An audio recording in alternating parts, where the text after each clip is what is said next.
विश्वशीरुषं देवं विश्वाक्षं विश्वशम्भुवं विश्वं नारायणं देवमक्षरं परमं पदं विश्वतः परमां नित्यं विश्वं नारायणगुं हरिं विश्वमेवेदं पुरुषस्तद्विश्वमुपजीवति पतिं विश्वस्यात्मेश्वरं शाश्वतं शिवमच्युतं नारायणं महाज्ञेयं विश्वात्मानं परायणम्।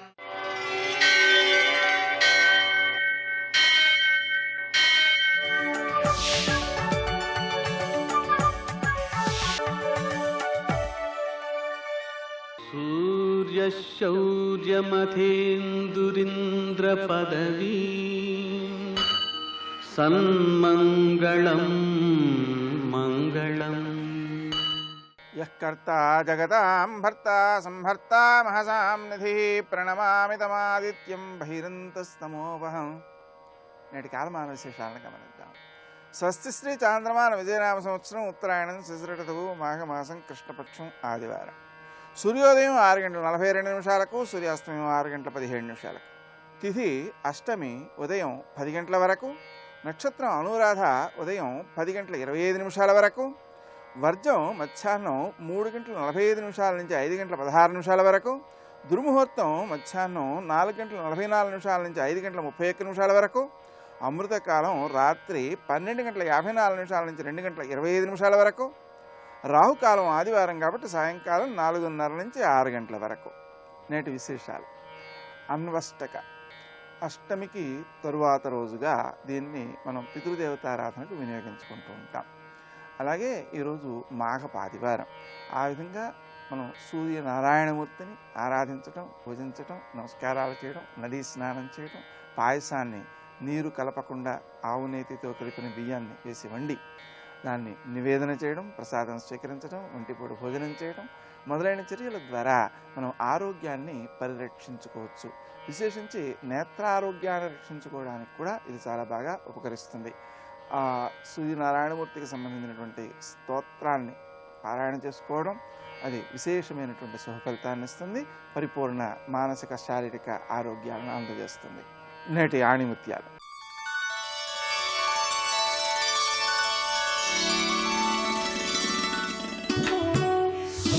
ఆయుధాల కంటే మిక్కిలి ప్రమాదకరమైనది కోపం.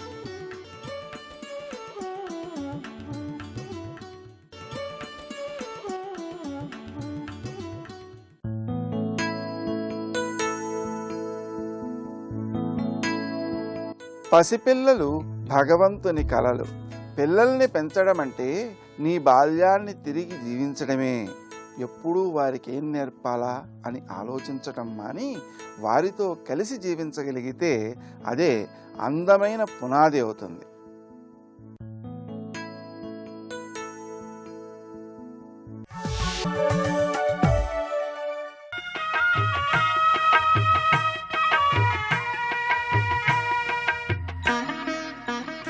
శ్రీ గణేశాయ నమః. శ్రీ సరస్వత్యై నమః. శ్రీపాదవల్లభ నరసింహ సరస్వతి. శ్రీ గురుదత్తాత్రేయాయ నమః. శ్రీ గణపతి సచ్చిదానంద సద్గురుపాదారవిందాభ్యాం నమో నమః. జయ గురుదత్త. దేవో జానాతి యద్దేయం తన్మా యాచస్వ కించన వరం లబ్ధ్వాపి తంద్రావాన్ ఉష్ట్రః ప్రాణైర్విమోచితః. భక్తిలో ప్రార్థనలు ఉంటూ ఉంటాయి, ప్రార్థనల్లో కోరికలు ఉంటూ ఉంటాయి. కోరికల వల్ల మెల్లిగా ప్రార్థన కాస్త యాచనగా మారిపోతూ ఉంటుంది. ప్రార్థనకు యాచనకు ఉండేటువంటి అంతరాల రేఖ ఏమిటి? ప్రార్థనకు యాచనకు ఉన్న అంతరం ఏమిటి? దీనికి దానికి ఉన్న భేదం ఏమిటి? ఈ విచారణ చేయమంటోంది ఈ సూక్తి. ప్రార్థన అంటే భగవంతుడికి చేసే మనవి. యాచన అంటే నాకు ఇది కావాలి అని ప్రత్యేకంగా చెప్పి కోరడం. ముష్టివాడు వచ్చి నాకు అమ్మ మాసాకోవడం అని అరిచాడు, వాడికి ఏం వేయాలి? అన్నం ముద్దయ్యాలి. అంతేగాని ఏవో వస్తువులు ఇస్తే వాడు ఒప్పుకోడు, వాడికి అక్కలవి. ఏది కావాలో తేల్చి చెప్పేస్తున్నాం. భగవంతుడి విషయంలో మనం ఈ రకమైన యాచన చేయవచ్చును.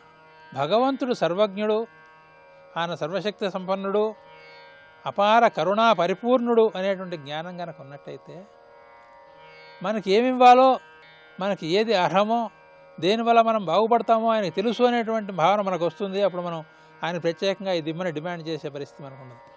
మనకేది కావాలో ఆయనే చూస్తాడనేటువంటి ఒక పరితృప్తితో, విశ్వాసంతో, దృఢమైనటువంటి ప్రేమతో జీవనం చేస్తాం భగవంతుడి పట్ల. ఆ దృఢ విశ్వాసంలో కొంచెం భేదం వచ్చినప్పుడు బాబు నాకు ఇది ఇవ్వు, ఇది ఇవ్వు అని ప్రత్యేకంగా మనం కోరతాం. కోరితే ఒకప్పుడు మన తెలివి తక్కువదనం వల్ల చెడు కోరిక కోరవచ్చు. చెడు కోరిక కోరినప్పుడు దేవుడు కోరిక తీర్చకపోయినట్టయితే అయ్యో ఇంత శ్రద్ధగా ఇన్ని రకాల సాధనలు చేస్తున్నా సరే నా కోరికలు తీరడం లేదేమిటి అని భగవంతుడినే మళ్ళీ నిందిస్తూ ఉంటాం. దీనికి ఉదాహరణ చెప్పారు ఈ సూక్తిలో. వరం లబ్ధ్వాపి తంద్రావాన్ పుష్ట్ర ప్రాణైర్ విమోచిత. ఒకప్పుడు ఒక ఒంటె ఉండేది. ఆ రోజుల్లో ఒంటెలకి మెడ పొట్టిగానే ఉండేది, ఎప్పుడు ఇవాళ ఉన్నట్టుగా పొడుగ్గా ఉండేది కాదు. మెడ పొట్టిగా ఉండేటువంటి ఆ ఒంటెకి భగవద్భక్తి కొంచెం ఎక్కువగానే ఉండేది. దాంతోపాటు కొద్దిపాటి బద్ధకం కూడా ఉండేది. ఆ బద్ధకం వల్ల ఏం చేసేదంటే కొంచెం ఆలస్యంగా లేచి ధ్యానాలు ప్రారంభించేది. ఆ ధ్యానాలు ప్రారంభించి సుమారుగా 10-11 దాకా ధ్యానాలు చేసి అప్పుడు మెల్లిగా అడవిలో ఆహారం కోసం బయలుదేరేది. శాకాహార నియమం, ఆకులు తప్పితే ఇంకేం తిందు, సాత్విక గుణం, తృప్తి అన్నీ బాగున్నాయి. కానీ ఈ 10-11 గంటలు సుమారుగా మిట్ట మధ్యాహ్నం అయ్యేదాకా ఆలస్యం చేసి అడవిలోకి వెళ్ళేటప్పటికి ఆ చెట్లకు ఉండే కింది ఆకులన్నీ కూడా లేళ్ళు, కుందేళ్ళు ఇటువంటి జంతువులని కాస్త పీకు తినేసేవి అయిపోయాయి. ఎక్కడ ఆకులు మిగిలేవి కాదు. దాంతో రోజు ఒక సంతృప్తి మాట అనుకునేది, ఇంత భగవద్ధ్యానం చేస్తున్నాం, ఇంతసేపు ఆ ధ్యానంలో కూర్చుని నిమగ్నం అయిపోతున్నాం, అయినా సరే దేవుడికి మన మీద కరుణ లేదు, మనకి ఆహారాన్ని సరిగ్గా మనకి అందించడం లేదు అని దేవుడి మీద పరోక్షంగా నింద వేస్తూ ఉండేది. ఈ నింద వేస్తూ వేస్తూ క్రమక్రమంగా ఈ నింద కాస్త ప్రార్థనగా మారింది, ప్రార్థన కాస్త యాచనగా మారింది. గట్టిగా జపం చేసే వల్ల దేవా నాకు కాస్త మెడ పొడుగయ్యేట్టుగా అనుగ్రహించవలసింది, ఆ పై ఆకులు తినేందుకు వీలవుతుంది అని లోపల అనుకుంటూ ఉండేది. చివరికి ఒక రోజున దేవుడు ప్రత్యక్షమైపోయాడు. దేవుడు ప్రత్యక్షమైన తర్వాత ఈ మాట అడిగేసింది, దేవా నేను వెళ్ళేటప్పటికీ ఆ కింది ఆకులను నవిలేస్తున్నాయి లేళ్ళు మొదలైనని, వాళ్ళ నోటి కూడు కొట్టేయాలి నాకు లేదు, అంచేది నాకు కనుక మెడగనక కొంచెం పొడుగు చేసినట్టయితే పై ఆకులు నేను తింటాను అని అడిగింది. ఆ దేవుడు లిటికేషన్ పెట్టాడు, ఓ ఒంటా నువ్వు సాధి జీవివి, లేళ్ల మీద కరుణ కొద్దీ కింది ఆకులు వదిలేస్తున్నావు, అదే కరుణ చెట్ల మీద లేదా నీకు? కింది ఆకులేమో లేళ్ళు తినేస్తాయా, పై ఆకులేమో పెద్ద మెడేసుకుని నువ్వు తింటావా, పైన కింద ఆకులు వేస్తే చెట్లు ఏమైపోను అని అడిగాడు ఆయన. అంటే అదేముంది దేవా, చెట్లకి దివ్య ఆకులు మొలిచే శక్తి ఉంది కదా, అంచేది మళ్ళీ ఆకులు మొలుస్తాయి, ఏం లోటు లేదు కదా అని భగవంతుడితో కొద్దిపాటి వాదన చేసింది. సరే అయితే నీ ఇష్టం, కానీ నీ జీవికి ఎంత మెడ కావాలి, ఎంత పొట్ట కావాలి, ఎంత ఆహారం కావాలి అవన్నీ లెక్క చూసుకునే నీకు నేను ఈ యొక్క ఆకారాన్ని సృష్టి చేశా. నువ్వేమో కాదంటున్నావు, పొడుగు మెడ కావాలంటున్నావు, మరి ఏదైనా చిక్కులు వస్తాయేమో చూసుకో. అదేం లేదు స్వామి, నేను చాలా జాగ్రత్తగా ఉంటాను, మీరు కాస్త పొడుగు మెడ ఇస్తే చాలు, నాకు అంతే చాలు అని బారెడు పొడుగు ఇచ్చేసాను పో అన్నాడు. అంతకుముందు కాస్త బెత్తిరుండే మెడ కాస్త బారెడైపోయింది. చాలా సంతోషం అయిపోయింది ఈ ఒంటికి. ఇంకా కొంచెం ఆలస్యంగా లేచి ధ్యానం చేసేది, వెళ్ళి తినేసేది, ఆకులన్నీ ఎత్తాగిన ఆకులన్నీ తినేసింది. చాలా సంతోషం అయిపోయింది, కడుపు నిండా బాగా తిని ఆకులు తిన్నది. వెళ్ళి గుహలో పడుకుందాం అనుకుంది. గుహలో దూరితే మెడ లోపలికి పట్టట్ల, బయట చాచి పడుకుంది. నిద్ర పట్టింది. నిద్ర పడంగానే ఆ దారిన పోయే పులి చూసి ఆ మెడ కొరికేసింది. ఆ కొరుకుతుండగా మెళుకు వచ్చింది, కానీ ప్రార్థన చేసే అవకాశమే లేదు, ప్రాణమే పోయింది. అంచేత ఈ ఒంటికి ఇటువంటి ఒక ప్రమాదం ఎందుకు వచ్చిందంటే భగవంతుడికి లేనిపోని యాచన, నువ్వే నాకు ఇలా చేయని భగవంతుడికే నిర్దేశం, సూచన ఇవ్వటం, ఆయన డిమాండ్ చేయడం అన్నమాట. అలాంటి పరిస్థితి మాత్రం తెలుసుకోకూడదయ్యా. దేవో జానాతి యద్దేయం, మనకేమో దేవుడికి తెలుసు కనుక ఇచ్చేదానితో తృప్తి పడుతూ సంతోషశీలివై తపస్సు చేసుకుంటూ భక్తితత్పరుడు ఉన్నట్టయితే నిజమైన సిద్ధి లభిస్తుంది, అదే సరైనటువంటి తపో విధానము అని మనకి ఈ సూక్తి బోధిస్తోంది. ఈ రకమైనటువంటి సంతోషాన్ని, నిత్యతృప్తిని, పరమేశ్వరుడు యందు శ్రద్ధని పెంచుకుంటూ మనం తపస్సు సాగించుకుందాం. జయ గురుదత్త.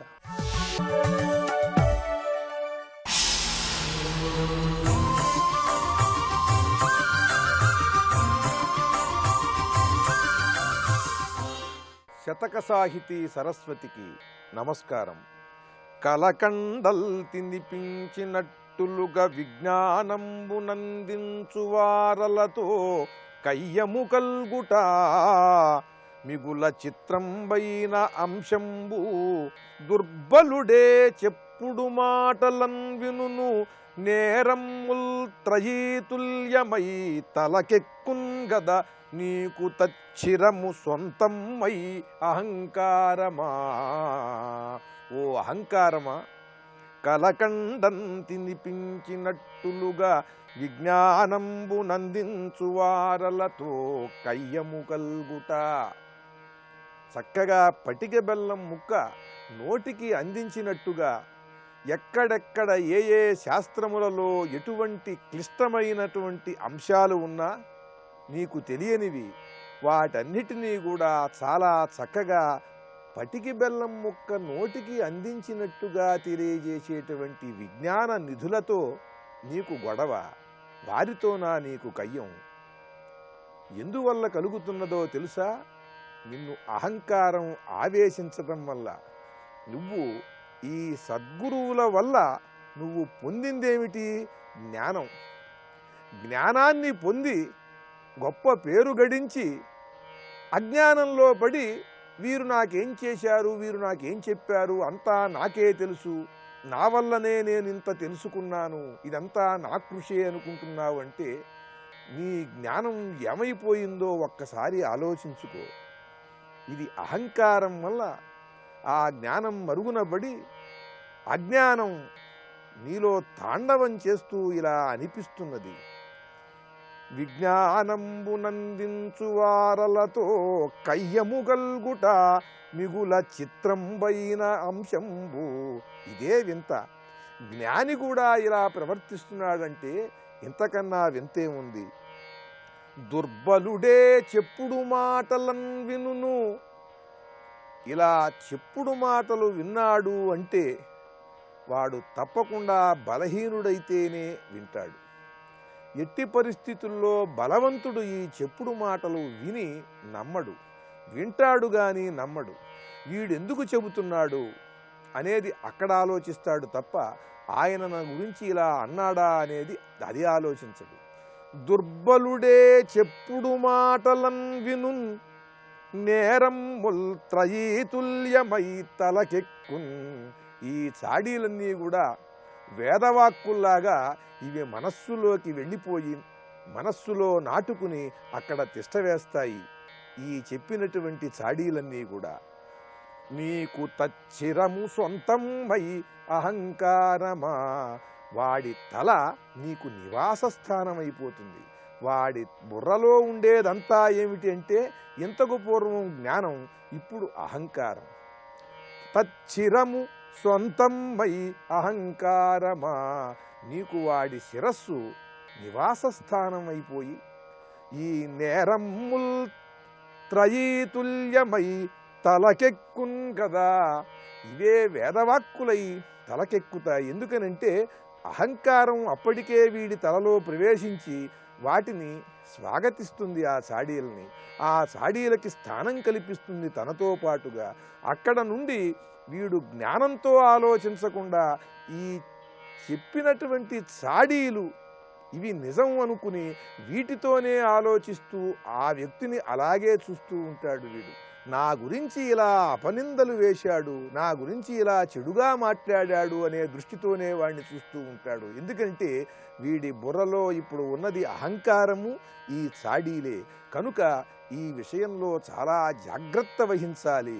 మనకు చక్కని విషయాలను, ఎన్నెన్నో శాస్త్ర రహస్యములను పటిక బెల్లం ముక్కలు నోటికి అందించినట్టుగా తెలియజేసినటువంటి సద్గురువులు మన గురించి ఎందుకు చెడుగా మాట్లాడతారనేటువంటి జ్ఞానం లేకుండా అహంకరించి ఎవరో చెప్పిన చెప్పుడు మాటల వల్ల చాడీల వల్ల ఆ సద్గురువులను ద్వేషించటం మంచిది కాదని తెలియజేస్తూ, అహంకారం ఎలా ప్రవేశిస్తుందో తెలియదు, జాగ్రత్తగా ఉండాలని హెచ్చరిస్తూ, సద్భక్తులకు సాధకులకు పనికి వచ్చే విధంగా వారి సాధన మరింత జాగ్రత్తగా చేసుకునే విధంగా దృఢంగా మనస్సుని నిలుపుకునేలా చక్కని తెలుగు పలుకుబడులతో అద్భుతమైన పద్యరచనతో గొప్ప శతకాన్ని వ్రాసి మనకు అందించిన డాక్టర్ కడిమెళ్ల వరప్రసాద్ గారి అహంకార శతకంలోని మరి ఒక పద్యం గురించి రేపు ఉదయం తెలుసుకుందాం. ఓం నమః శివాయ. బ్రహ్మ కడిగిన పాదము బ్రహ్మము తానెని పాదము, బ్రహ్మ కడిగిన పాదము బ్రహ్మము తానెని పాదము. శ్రీ వెంకటాచలాధీశం శ్రియాధ్యాసితవక్షసం శ్రితచేతనమందారం శ్రీనివాసమహం భజే. శివాయ గురవే నమః. శ్రీమాత్రే నమః. శ్రీ విష్ణురూపాయ నమః శివాయ. శ్రీ హనుమతే ఆంజనేయాయ నమః. అన్నమయ్య ఆంజనేయ సంకీర్తనలు, విశేషంగా స్వామివారి యొక్క లీలల్ని చెప్తున్న కీర్తనలో ప్రవేశించాం. ఆంజనేయ అనిలజా హనుమంత నీ రంజకపు చేతలు సురుల కెంచవసమా, తేరి మీద నీ రూపు తెచ్చిపెట్టి అర్జునుడు కౌరవుల గెలిచే సంగర భూమిని, సారకు భీముడు పురుషామృగము తెచ్చుచోట నీ రోమములు కావా నిఖిల కారణము. రాజసూయ యాగ సందర్భంలో మొత్తం పాకశాల యజ్ఞశాల మొదలైనవన్నీ శుభ్రం చేయడానికి ఒక దివ్యమైన పురుషామృగాన్ని స్వర్గం నుంచి తేవాలని భీముడు బయలుదేరాడు. ఆ బయలుదేరేటప్పుడు సరిగ్గా గంధమాదన పర్వత ప్రాంతం వైపు వస్తూ ఉన్నాడు. ఇది బదరికాశ్రమ పరిసరాల్లో ఉన్నది. నేటికి ఆంజనేయ స్వామి వారు అక్కడ ఉంటారు. ఆంజనేయుడు ఎల్లవేళలా ఉండే దివ్యక్షేత్రాల్లో గంధమాదన పర్వతం ఒకటి. మనస్సులో గంధమాదన పర్వతాన్ని, కదలీ వనాన్ని అంటే అరటి తోటని భావిస్తూ తన్మధ్యంలో సువర్ణ సింహాసనంపై హనుమ ఉన్నారు అని ధ్యానిస్తే ఆ ధ్యానానికో ప్రయోజనం ఉన్నది. మొత్తానికి ఆ ప్రాంతానికి వెళుతున్నారు. పైగా దేవతలు ప్రచ్ఛన్న రూపులు ఉంటారు, వాళ్ళని పోల్చుకోవడం మహాకష్టం. భీముడంతటి వాడే అక్కడ ఉన్నటువంటి ఒక వృద్ధవానర రూపంలో ఉన్న హనుమంతుడిని పోల్చుకోలేకపోయేట. ఇలాంటి కథే మనకి మహాభారతంలో సౌగంధిక కుసుమహరణ సమయంలో ఆంజనేయ స్వారు ఒక ముసలి కోతి రూపంలో కనబడడం, భీముని గర్వభంగం జరగడం కనిపిస్తుంది. అలాంటి ఛాయ ఇక్కడ కనబడుతుంది. అంటే ఇక్కడ ఆ కథ ఈ కథ ఏది సత్యం? అయితే ఏదో ఒకటి సత్యం కావాలి కదా అంటే ఇక్కడ ఆలోచించవలసింది ఏంటంటే ఆనాడు కనిపించిన ఆంజనేయుడే మళ్ళీ ఇప్పుడు పురుషామృగం కోసం వెళుతూ ఉంటే గోచరించాడని భావించవచ్చు. లేదా పురుషామృగ సందర్భంలో కూడా ఆయన గోచరించవచ్చు. ఒకప్పుడు పోల్చుకోలేకపోయాడు కదా, రెండో మారు కూడా పోల్చుకోలేకపోయాడా అంటే మాయ కమ్మినప్పుడు పోల్చుకోలేదు, అది వేరే విషయం. మొత్తానికి హనుమంతుడు ఆ గంధమాదన పర్వతం వద్ద భీమునికి తారసపడ్డాడు. మొదట పోల్చుకోలేకపోయినప్పటికి కూడా గర్వభంగం జరిగి భీముడు హనుమంతుని పోల్చుకుని ఆయన పాదాలపై పడి శరణు వేడి నమస్కారం చేసి ఒక కోరిక కోరుకున్నట్ట. నువ్వు ఆ సీతమ్మని వెతకడానికి వెళ్ళేటప్పుడు సముద్ర లంఘన సమయంలో నీ మహద్రూపాన్ని చూపించావు అని రామాయణం ద్వారా చదువుకున్నాం, అందరూ పెద్దలు చెప్తే విన్నాం. ఆ రూపం ఎలా ఉందో చూడాలని ఇప్పుడు అనుకుంటున్నాను అన్నట్ట భీముడు. అది ఇప్పుడు ఎందుకయ్యా అంటూ ఆంజనేయ స్వామి మాటల్లో పెట్టి వేరే మాటల్లోకి తీసుకుపోయారు, మరిపింతాలు పెట్టారు. కానీ ఆ మాటలకు సమాధానం చెప్తూనే భీముడు మర్చిపోకుండా తన ముచ్చట తీర్చమని అడిగాడు. ఆ సీతాన్వేషణకు నువ్వు నీ రూపాన్ని పెంచినప్పుడు ఎలా ఉన్నావో ఆ రూపం చూడాలనుంది అని. వెంటనే హనుమంతుడు ఒక్కసారి తన రూపాన్ని పెంచి చూపించాడు. కళ్ళు తిరిగేటి భీముడికి మూర్ఛపోయినంత పని అయింది. తేరుకుని ఆ కళ్ళు నులుముక్కున మహద్రూపాన్ని చూసి భయపడిపోతూ స్వామి నీ రూపాన్ని ఉపసంహరించుకొని ప్రార్థన చేశాడు. అప్పుడు ఆంజనేయుడు అన్నాడు, ఇప్పుడు నువ్వు చూసిన దానికంటే 10 రెట్లు ఎక్కువ ఉన్నది ఆ రూపము, అంత నువ్వు చూస్తే తట్టుకోలేవు గనక తగ్గి కాస్త చూపించాను. అంతేకాదు ఒక అవసరం కోసం రూపం ధరించినప్పుడు వేరు, అడిగేవు గనక రూపం ధరించడం వేరు, దానికి దీనికి తప్పకుండా తేడా ఉంటుంది అని చెప్పిన తర్వాత ఒక్కసారిగా నేను ఒక కార్యక్రమం మీద బయలుదేరాను అని భీముడు విన్నవించుకున్నాడు. అదేమిటంటే స్వర్గానికి వెళ్ళి పురుషామృగాన్ని తీసుకురావాలనుకుంటున్నానని. అసలు ఆ పురుషామృగం గురించి నీకు తెలుసా అని అడిగాడు హనుమంతుడు. ఏమున్నది అది కానీ వస్తే మొత్తం కాలుష్యం అంతా పోతుంది కదా అన్నాడు. అంత మాత్రమే కాదు, దాన్ని తేవడం మహా కష్టము. అది స్వర్గంలో ఇంద్రుని సమీపంలో ఉంటుంది. అది ఈ పురుషామృగము కొంత పురుషత్వము కొంత మృగలక్షణము కలిగినటువంటి ఒకానొక దివ్య జాతికి చెందినటువంటి దేవతా స్వరూపం. అది మృగము కాదు, పురుషుడు కాదు, పురుషామృగ స్వరూపమైన దేవత. ఆ దేవతకు ఒక లక్షణం అన్నది. స్వర్గంలో నువ్వు ప్రార్థిస్తే సౌమ్యంగా అంగీకరిస్తుంది. ఆడ తర్వాత అది బయలుదేరి వచ్చేటప్పుడు దానికి ఆకలి ఎక్కువ, చేతికి ఏది దొరికితే దాన్ని మింగుతుంది. ఆఖరికి నువ్వు ప్రార్థించి తెచ్చిన నిన్ను కూడా మింగుతుంది తెలుసా అన్నాడు. మరి అటువంటిప్పుడు ఏమి చేయడం అంటే, నీకు నేను పరిష్కారం చెప్తాను. నా తోకలో ఉన్నటువంటి కొన్ని వెంట్రుకలు నీ చేతికి ఇస్తాను. ఆ రోమములు తీసుకో, నువ్వు ఆ మృగం మీదకు వస్తున్నప్పుడు ఆ రోమాన్ని కింద పడి, ఆ రోమం ఎక్కడ పడుతుందో అక్కడ ఒక శివలింగం శివాలయం వెలుస్తుంది. ఇది చెప్పాడు ఆంజనేయ స్వామి. ఒక్క రోమం పడిన చోట ఒక శివలింగం వెలుస్తుంది. ఆ పురుషామృగానికి ఒక లక్షణం ఉంది. శివలింగం కనబడితే చాలు వెంటనే మఠం వేసి కూర్చుని మహన్యాసం చెప్పుకుని మొత్తం నమక చమకాలతో అభిషేకం చేస్తుంది. అది అభిషేకం చేస్తున్నంతసేపు నువ్వు పరిగెత్తచ్చు కొంత దూరం. అభిషేకం పూర్తయిన తర్వాత మళ్ళీ వేగంగా వచ్చి నువ్వు పట్టుకోవడానికి ప్రయత్నిస్తుంది. మళ్ళీ ఒక రోమం పడి మళ్ళీ శివలింగం పుడుతుంది. మళ్ళీ పూజ చేస్తూ కూర్చుంటుంది. అది అప్పుడు నువ్వు వెళ్ళిపోవచ్చు. ఇలాగా అది నీ మీదకి వచ్చిన ప్రతిసారి ఒక్కొక్క రోమాన్ని పడేస్తూ ఉంటే, ఒక్కొక్క శివలింగం ఉత్పన్నం అవుతూ ఉంటే, అది పూజకు కూర్చుంటూ ఉంటే నువ్వు అలా క్రమక్రమంగా నీ యొక్క హస్తినాపురం దాకా వెళ్ళిపోవచ్చు. కానీ చాలా జాగ్రత్తగా ఉండాలి సుమా. ఎక్కడైనా నువ్వు ఆగేవా, ఆ రోమం కింద పడలేదా, అది నిన్ను కూడా మింగేస్తుంది. తర్వాత నువ్వు ఆ రాజసూయ యాగం జరిగే యజ్ఞశాలలోకి వెళ్ళిపోతే అప్పుడు లోపలికి వచ్చేమీ చేయదు అది. ఎందుకంటే అక్కడ కృష్ణ పరమాత్మ ఉన్నాడు గనక, కృష్ణ పరమాత్మ ఉన్న చోటుకు వచ్చేటప్పటికీ అది కూడా సాత్వికమై నీకు సహకరిస్తుంది. అందుకు స్వర్గం నుంచి తిరిగి కృష్ణ పరమాత్మ వద్దకు వెళ్ళే వరకు మధ్య మార్గంలో మాత్రం ఈ రోమవలే నీకు రక్ష అని హనుమంతుడు తన తోక కుచ్చిళ్లలోంచి కొన్ని వెంట్రుకలు తీసిచ్చాట. దాన్ని తీసుకుని బయలుదేరాడు భీముడు స్వర్గలోకానికి. ఇంద్రుడితో విన్నవించుకున్నాడు. యోగశక్తి ఉంది గనక అక్కడ దాకా వెళ్ళగలిగాడు. పైగా హనుమంతుని యొక్క హస్తస్పర్శ ఆలింగన భాగ్యం లభించింది భీముడికి. ఆ ఆలింగన భాగ్యం వల్ల హనుమంతుని యొక్క రుద్రత్వ శక్తి శరీరంలో ప్రవేశించింది. దానితో చైతన్యం పొందాడు గనకనే ఆ ఇంద్రలోకంలోకి ప్రవేశించగలిగాడు. లేకపోతే దివ్యలోకాల్లోకి వెళ్ళడం మామూలు దేహాలకు సాధ్యం కాదు. అసలు భీముడు యోగ శరీరం కలవాడు, దివ్యజాతి అయినప్పటికీ హనుమత్ స్పర్శ వల్ల శివత్వం ఆయనలో ప్రవేశించింది గనకనే ఇంద్రలోకంలోకి ప్రవేశించగలిగాడు. అలా ప్రవేశించి ఇంద్రుడితో చెప్తాడు తను వచ్చిన పనిని. అప్పుడు పురుషామృగాన్ని ప్రార్థించమంటాడు ఇంద్రుడు. అప్పుడు భీముడు పురుషామృగాన్ని ప్రార్థిస్తే, తప్పకుండా వస్తాను కానీ నాకు తీవ్రమైన ఆకలి, తోవలో ఏది అందితే దాన్ని తింటాను, నువ్వు అందితే నిన్ను తింటానని చెప్పింది. సరే నీకు అందకుండా ఉండే ప్రయత్నం నేను చేస్తాను అన్నాడు భీముడు. సరే భీముడు బయలుదేరాడు. వెనకాల బయలుదేరింది పురుషామృగం. అలా వెళుతూ ఉంటే తోవలో దానికి అందకుండా రోమాన్ని వేస్తున్నాడు. శివలింగం ఉత్పన్నమైంది, శివాలయం తయారైంది. ఆ పురుషామృగం శివ పూజ చేస్తున్న సమయంలో కొంత దూరం వెళ్ళగలిగాడు. ఆ పూజ పూర్తవడం మళ్ళీ ఎగిరి వచ్చి భీముని పట్టుకోబోయింది. మళ్ళీ భీముడు ఒక రోమాన్ని క్రింద వేయడం మొదలుపెట్టాడు. అలా క్రమక్రమంగా వెళ్ళేటప్పటికల్లా చిట్ట చివరికి హస్తినాపురంలో యాగశాలకు వద్దకు వెళ్ళేటప్పటికి మొత్తం చేతిలో ఉన్న రోమాలన్నీ అయిపోయాయి. ఇంకప్పుడు చేసేది లేక ఒక ఉదుటున యాగశాలలోకి దూరాడు. అయితే ఒక పాదం లోపల పెట్టాడు, ఇంకా ఒక పాదం పెట్టబోతూ ఉంటే అప్పుడు పట్టుకుంది పురుషామృగం. పట్టుకుని మింగేస్తానంది. అప్పుడు అన్నావు, నువ్వేమన్నావు, యాగశాలలో ప్రవేశిస్తే నేనేమీ చేయనన్నావు కదా, ఇప్పుడు యాగశాలలోకి వచ్చానన్నట్టు. నువ్వు ఒక పాదమే లోపల పెట్టావు, ఒక పాదం ఇక్కడే ఉంది కనుక పట్టుకున్నాను. ఇది చాలా అన్యాయం కదా అన్నట్ట. మధ్యలో దూలం పట్టుకు వేలాడుతున్నాడు, గుమ్మం యొక్క దూలం భీముడు. ఇది వేగంగా లాగుతుంది. అప్పుడు నువ్వు చెప్తున్నది అన్యాయము అంటాడు ఆయన. కాదు, నేను న్యాయమే చేస్తున్నా అంటుంది పురుషామృగం.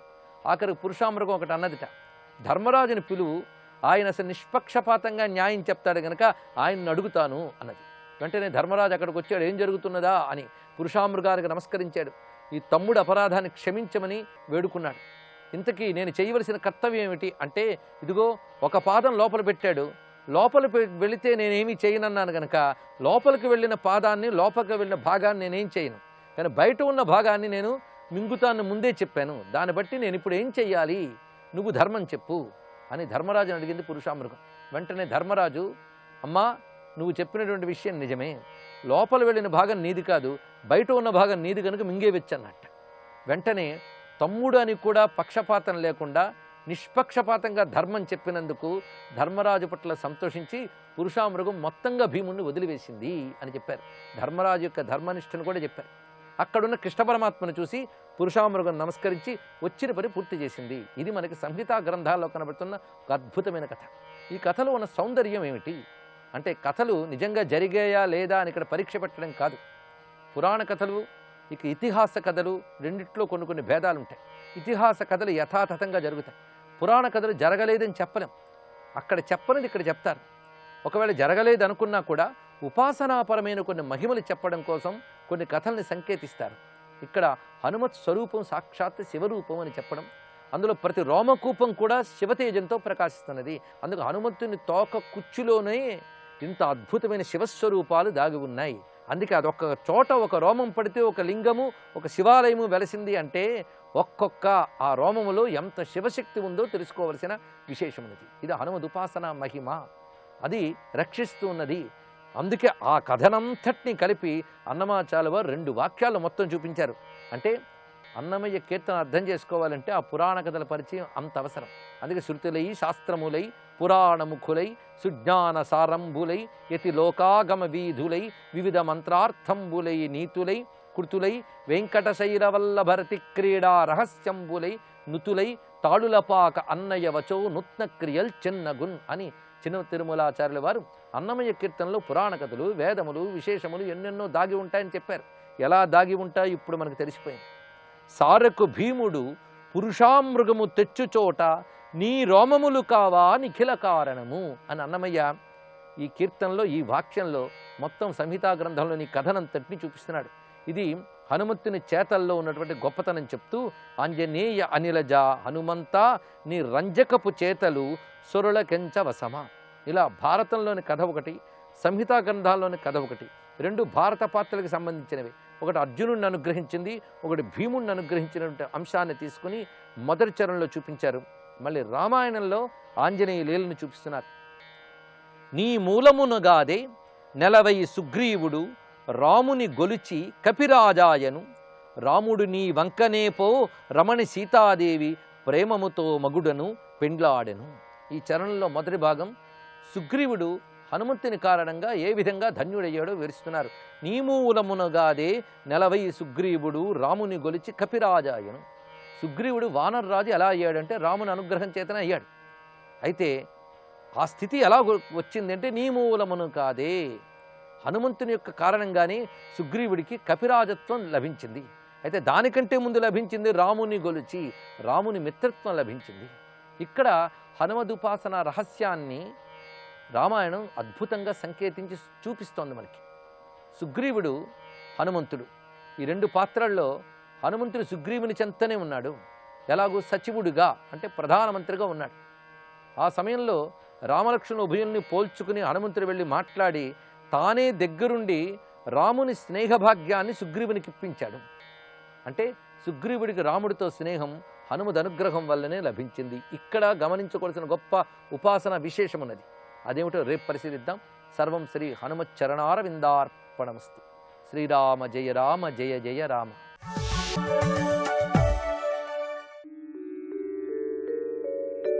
श्रूयतां श्रूयतां श्रीगुरुगीता श्रूयतां श्रूयतां सद्गुरुगीता श्रूयतां श्रूयतां श्रीगुरुगीता श्रूयतां श्रूयतां सच्चिदानन्दगीता.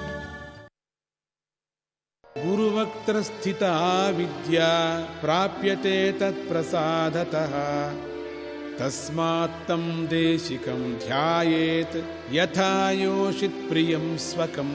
గురువు నోట్లో ఉన్న విద్య ఆయన అనుగ్రహం వల్ల మనకు లభిస్తుంది. కనుక శ్రీ తన ప్రియుడిని ధ్యానించే విధంగా శిష్యుడు తాను ఏ పని చేస్తున్నా తన గురువును ధ్యానించాలి. విద్య అంటే జ్ఞానం, అంటే గురువు ద్వారానే మనకు రావాలి. పుస్తకాలు చదవటం వల్ల కానీ ఉపన్యాసాలు వినటం వల్ల కానీ తలబద్దలు కొట్టుకోవటం వల్ల కానీ రానే రాదు. ఆ గురు అనుగ్రహం కోసం ఆయన్ని ధ్యానించాలి. ఎలా? స్త్రీ తన ప్రియుడిని ధ్యానించేలాగా. ఇందులో గల విశేషం ఏమిటంటే, తన ఇంటి పనులు, బంధువుల పనులు సక్రమంగా చేసుకుంటున్న కొత్త కోడలి మనస్సు భర్తను గురించి ఆలోచిస్తూ ఉంటుంది ఎప్పుడు. ఆమె ఆలోచనలకు ఆ పనుల వల్ల భంగం రాదు. అలాగే తాను ఏ పనిలో ఉన్నా గురువుని ధ్యానించే తాదాత్మ్యాన్ని నేర్చుకోవాలి. ఇక గురువును సర్వస్వార్పణ చేసుకునేటువంటి విధానాన్ని వివరిస్తున్నారు ఇక్కడ. సర్వస్వము అర్పణ చేసుకునేటువంటి విధానం అని. స్వాశ్రమంచ స్వజాతించ స్వకీర్తిం పుష్టివర్ధనం ఏతత్సర్వం పరిత్యజ్య గురుమేవ సమాశ్రయేత్. అంటే తన వర్ణాన్ని, ఆశ్రమాన్ని, కీర్తిని, బలాన్ని, ఐశ్వర్యాన్ని ఇలాంటివన్నీ వదిలివేసి గురువునే ఆశ్రయించాలి. గురువు లేనిదే అవి ఏవి తత్వజ్ఞానాన్ని ఇవ్వలేవు అని అర్థం. ఇక్కడ పుష్టివర్ధనం అన్న చోట పుష్టి అంటే బలమే కాక ఐశ్వర్యమని కూడా చెప్పుకోవచ్చు. వర్ధనం అంటే వృద్ధి అన్నమాట. జాతి అంటే బ్రాహ్మణ, క్షత్రియ మొదలైనవి. ఆశ్రమం అంటే బ్రహ్మచర్యం, గృహస్థాశ్రమం మొదలైనవి. ఇవన్నీ వదలటం అంటే ఏమిటి? వీటన్నిటి మీద తనకు ఎటువంటి అభిమానం ఉందో, ఎంతెంత అభిమానం ఉందో ఆ అభిమానాన్ని మళ్లించి గురువు మీద పెట్టాలి. మనుషులు ఎప్పుడు కూడా అదే యోచనలో ఉంటారు కదా. పడుకున్నా లేచినా ధనం అంటే ధనం మీదే ఉంటారు. ఎంత వచ్చింది, ఇంకెంత రావాలా అని. ఏ బ్యాంకులో వేయాలా, ఏ జోబుల్లో పెట్టుకోవాలా, ఎవరెవరికి ఇచ్చి దాచిపెట్టాలా అని ఇట్లనే అంటూ ఉంటాడు మనిషి. తన పిల్లలకు కానీ భార్యకు కానీ చెప్పడు లెక్క. అంత దురభిమానం. చెప్పితే ఎక్కడ మెతుకపోతారో అని చెప్పేసి. ఒక్కటి ఆ దురభిమానం జతలో భయం కూడా ఉంటుంది. ఎక్కడ అంతా ఇచ్చేసిన తర్వాత, నేను వయస్సు అయిపోయిన తర్వాత నాకు బెటరేమో అని చెప్పి తాను దాచిపెట్టి దాచిపెట్టి దాచిపెట్టి మళ్ళీ చెప్తాంలే అని చెప్పేసి అనుకుంటూ మరిసిపోతాడు. అటువంటి ఈ అభిమానాన్ని అంతా వదిలేసేలా, ఏమన్నా కానీలే అనేటువంటిది. అటువంటి అభిమానాన్ని అంతా మొత్తం ఎట్లా నువ్వు పెట్టావు, ధనం మీద, ఆస్తి మీద, అవన్నీ కూడా గురువు మీదకి మళ్లించాలి. అంటే పైవన్నీ ఒక ఎత్తు, నా గురువు ఒక ఎత్తు అనేటువంటి అభిమానం నీకు రావాలి అన్నమాట. జై గురుదత్త.